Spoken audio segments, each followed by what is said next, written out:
Bismillahirrahmanirrahim. Assalamualaikum warahmatullahi wabarakatuh. Yang terhormat kepada Bapak Dosen Dr. Haji Alimuddin Sya'ban Miru MPD selaku dosen pembimbing pada mata kuliah Filsafat Ilmu di Universitas Negeri Makassar dan teman-teman sekalian yang saya banggakan.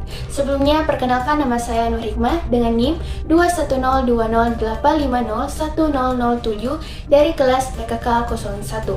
Baiklah, pada kesempatan kali ini saya akan membahas mengenai tokoh filsafat yang berpandangan epistemologi. Salah satunya yang akan saya bahas adalah Immanuel Kant. Adapun pokok pembahasan yang akan saya jelaskan yaitu yang pertama, pengenalan tokoh mengenai biodata dan riwayat hidup Immanuel Kant. Yang kedua adalah karya Immanuel Kant yang terkait dengan epistemologi. Yang ketiga adalah pokok pikiran Immanuel Kant, dan yang keempat adalah pandangan epistemologi dari Immanuel Kant. Baiklah, sebelum kita masuk ke pembahasan intinya, terlebih dahulu kita harus mengetahui apakah yang dimaksud dengan epistemologi.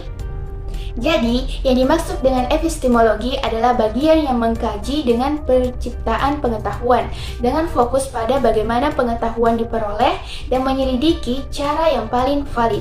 Pengertian epistemologi adalah sebuah studi filosofis tentang hakikat, asal-usul, dan batasan pengetahuan manusia.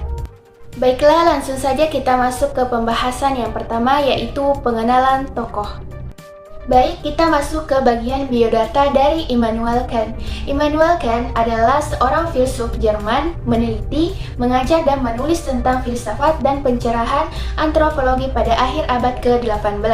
Immanuel Kant lahir pada tahun 1724 di Königsberg, ibu kota Prusia pada waktu itu. Saat ini disebut kota Kaliningrad di Eksklave Oblast Kaliningrad, Rusia. Dia adalah anak keempat dari 9 bersaudara. Ayahnya, Johann Georg Kant, 1682-1746, adalah ahli pembuat baju sirah dan ibunya, Anna Regina Kant. Immanuel Kant berasal dari keluarga pengrajin yang sederhana. Ketika Kant masih muda, usaha ayahnya bangkrut. Kehidupan mereka harus didukung oleh keluarga besar orang tuanya. Kant penuh dengan kerendahan hati dan sangat disiplin. Selanjutnya kita masuk pada bagian riwayat hidup Immanuel Kant. Immanuel Kant menempuh pendidikan dasar di Saint George's Hospital School, kemudian melanjutkan ke Collegium Frederiциanum, sebuah sekolah yang berpegang pada ajaran Pietism. Keluarga Kant memang penganut agama Pietis, yaitu agama di Jerman yang berdasarkan keyakinannya pada pengalaman religius dan studi kitab suci. Pada tahun 1740, Kant menempuh pendidikan di Universitas of Königsberg dan mempelajari tentang filosofi, matematika, dan ilmu alam. Untuk meneruskan pendidikannya, dia bekerja sebagai guru privat selama 7 tahun dan pada masa itu, Kant mempublikasikan beberapa naskah yang berkaitan dengan pertanyaan ilmiah. Pada tahun 1755 sampai 1770, Kant bekerja sebagai dosen sambil terus mempublikasikan beberapa naskah ilmiah dengan berbagai macam topik. Gelar profesor didapatkan Kant di Königsberg pada tahun 1770. Selanjutnya kita masuk pada bagian kedua, yaitu karya Immanuel Kant terkait epistemologi. Melalui epistemologinya, Kant mencoba untuk menyusun sebuah sistem yang mampu mendasari, menyatukan, dan menjelaskan semuanya. Gagasannya ini kemudian dituangkan dalam karyanya yang berjudul Critique of Pure Reason, yang menjadi penanda dimulainya era kritik modern. Pada karyanya tersebut nampak secara jelas bagaimana Kant terdorong untuk menemukan kepastian-kepastian dasar yang mendasari pengetahuan sehingga dapat dikembangkan pada sebuah penataan epistemologis.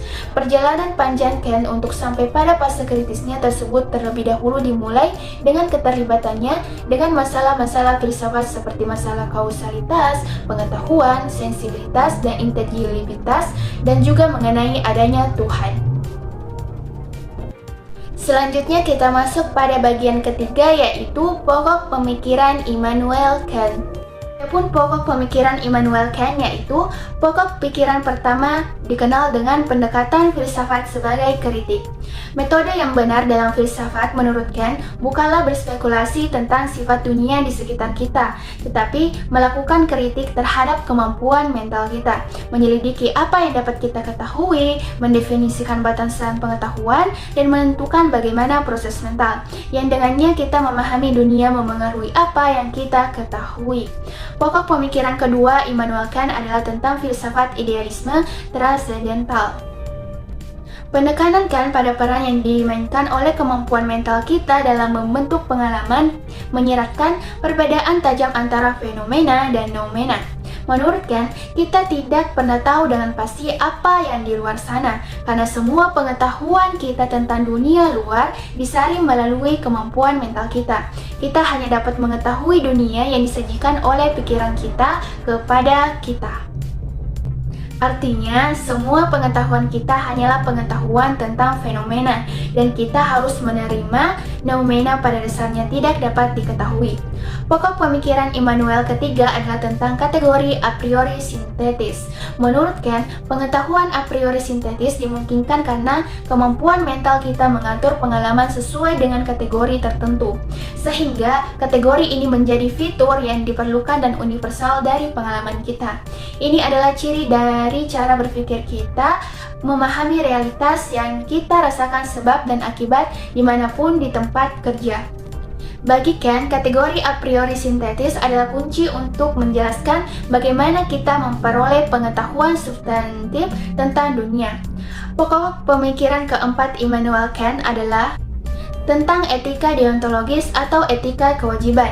Kant berpendapat kita tunduk pada penilaian moral karena kita dapat mempertimbangkan dan memberikan alasan atas tindakan kita. Jadi, penilaian moral harus diarahkan pada alasan untuk bertindak. Meskipun kita dapat dan harus berhati-hati untuk memastikan tindakan kita menghasilkan konsekuensi yang baik, konsekuensi dari tindakan kita sendiri, kita tunduk pada alasan kita. Jadi, alasan kita tidak sepenuhnya bertanggung jawab atas konsekuensi tindakan yang didukungnya. Akal hanya dapat dianggap bertanggung jawab untuk mendukung tindakan tertentu, jadi hanya tindakan dan motif dibaliknya yang terbuka untuk penilaian moral. Pokok pemikiran kelima Immanuel Kant adalah tentang otonomi moral. Setiap teori etika harus memberikan jawaban atas pertanyaan atau apa. Artinya, kita harus bisa menjelaskan mengapa yang baik itu baik dan buruk itu buruk. Umat beragama menjawab atau apa? Pertanyaan dengan ancaman kutukan kekal, sementara utilitarian menjawab karena kebahagiaan adalah kebaikan terbesar, tindakan buruk menghasilkan ketidakbahagiaan, dan ketidakbahagiaan itu sendiri buruk. Jawaban Kant untuk pertanyaan atau apa adalah kita merendahkan diri kita sendiri sebagai manusia rasional dengan bertindak tidak bermoral. Hanya dengan berperilaku rasional, kita menunjukkan diri kita sebagai makhluk otonom, mengendalikan nafsu dan nafsu makan yang mungkin menuntut kita untuk bertindak melawan penilaian kita yang lebih baik. Baiklah, selanjutnya kita masuk pada pembahasan yang keempat atau materi terakhir, yaitu pandangan epistemologi dari Immanuel Kant. Epistemologi adalah salah satu kajian filsafat yang berkaitan dengan pengetahuan. Secara sederhana, epistemologi berarti teori pengetahuan. Penekanan epistemologi adalah pengetahuan manusia sebagai makhluk berakal dan berperadaban.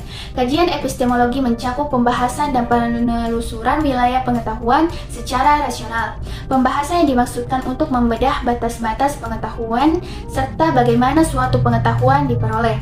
Sedangkan proses penelusuran pengetahuan diartikan sebagai upaya mencari akar permasalahan terkait ide dan gagasan yang berhubungan dengannya, seperti indera, memori, persepsi, bukti-bukti, kepercayaan, dan kepastian. Epistemologi adalah sebuah cabang filsafat yang mengkaji tentang keberadaan akan segala sesuatu berdasarkan sumber pengetahuan. Hal ini diawali dengan kemampuan manusia untuk mempercayai kenyataan dan pondasi seadanya. Epistemologi Immanuel Kant. 1. Latar belakang, pertentangan rasionalisme dan empirisme. Epistemologi Immanuel Kant tidak pernah dapat dilepaskan dari keberadaan dua aliran besar, tentang pengetahuan, yaitu rasionalisme dan empirisme. Kant menyatakan bahwa rasionalisme memiliki sifat analitik a priori atau mendahului pengalaman, sedangkan empirisme memiliki sifat sintetis a posteriori. Kebenaran sintetis adalah kebenaran bersyarat bergantung pada bagaimana dunia sebagaimana adanya.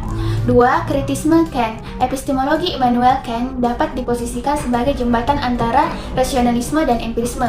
Baik rasionalisme maupun empirisme mencoba untuk menjawab persoalan nilai apa yang ada dalam pengetahuan yang saya peroleh mengenai dunia fisik material dan kaitannya dengan apa yang harus saya lakukan.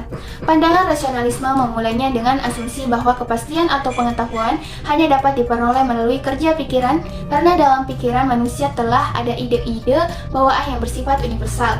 Sifat universal ini dibutuhkan dalam pengetahuan ilmiah maupun filsafat. Tetapi sayangnya rasionalisme gagal untuk menjelaskan keabsahan pengetahuan tersebut dalam rujukannya kepada dunia alam tanpa terjatuh pada panteisme. Sementara itu, empirisme dalam menjawab pertanyaan yang sama tersebut di atas memulainya dengan proses persepsi indrawi. Empirisme mengklaim bahwa melalui persepsi indrawi akan diperoleh gambaran atas objek sebagaimana adanya.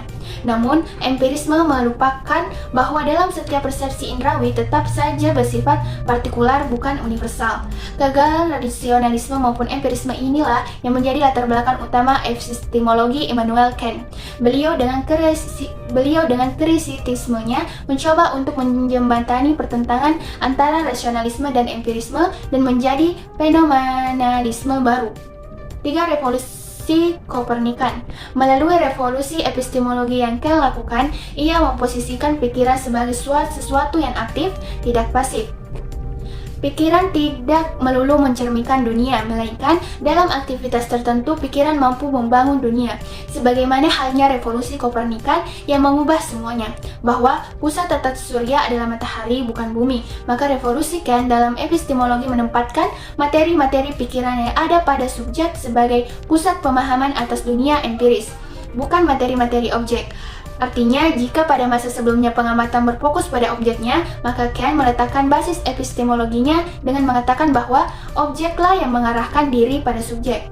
Kant tidak memulai dari objek yang ada, tetapi dari yang terdekat lebih dahulu, yaitu pengamatan objek, dengan kata lain subjek. Seluruh pengetahuan hanya dalam kegiatan subjek, bahkan intelek semata-mata. Adapun kesimpulan terkait pembahasan tadi adalah epistemologi adalah salah satu kajian filsafat yang berkaitan dengan pengetahuan. Secara sederhana, epistemologi berarti teori pengetahuan. Pemikiran Kant dalam bidang epistemologi yang sepenuhnya tercurah dalam karyanya yang berjudul Critique of Pure Reason ternyata masih menyisakan persoalan dalam ranah metafisika. Hal ini dikarenakan secara tegas Kant memisahkan antara fenomena dan noumena, di mana noumena adalah benda dalam dirinya, realitas yang ada terlepas dari pikiran kita, sedangkan fenomena adalah tampilan realitas sebagaimana pikiran kita memahaminya. Baik, itulah tadi pembahasan mengenai tokoh filsafat epistemologi, yaitu Immanuel Kant. Lebih dan kurangnya mohon dimaafkan. Saya akhiri dengan ucapan wabillahi taufiq wal hidayah. Wassalamualaikum warahmatullahi wabarakatuh.